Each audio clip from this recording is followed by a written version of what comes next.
कैसन मुंह लटका के बैठल बाड़ू हो? कुछ भयल का? भयल तबे न बैठल हई। का भयल हो बतावा तो। ला सुना। हे अलगे रहब राजाऊ, अलगे रहब राजाऊ, हम एक में न रहब, अलगे रहब राजाऊ।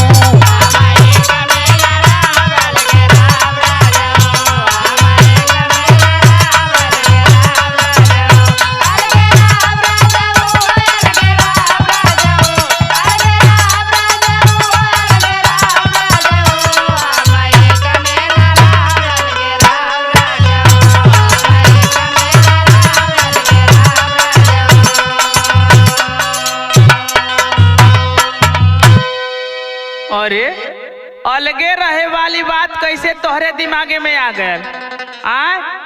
अलग भइले से जानत तो बहुत खर्चा होला।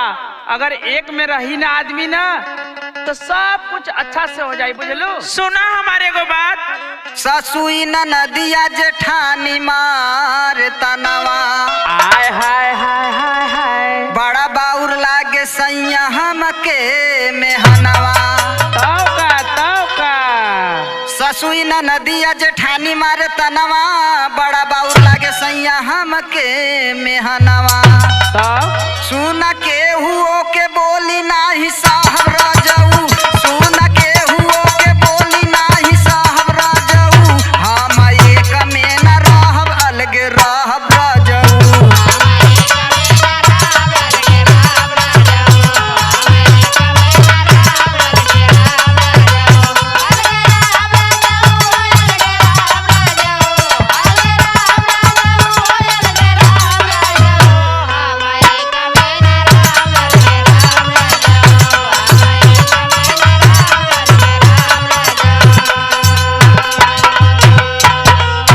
घरवा दुअरवा के करा बंटवारा, हक हिस्सा लेके जल्दी करा छूटकारा।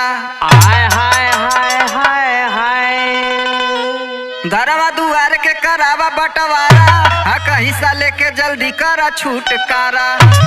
गाँव के मुखिया से बात खुल के कहब राजाऊ, गाँव के मुखिया से बात खुल के कहब राजाऊ, हम एक में न रहब, अलगे रहब राजाऊ।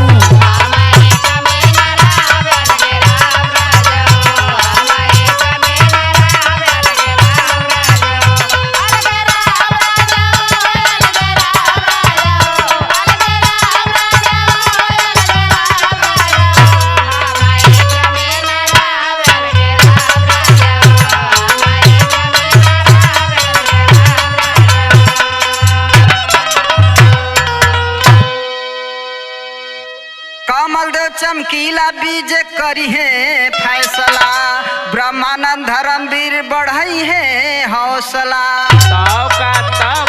कमल देव चमकीला बीज करी है फैसला, ब्रह्मानंद धर्मवीर बढ़ई है हौसला। हाय हाय, दुख में जिंदगी नया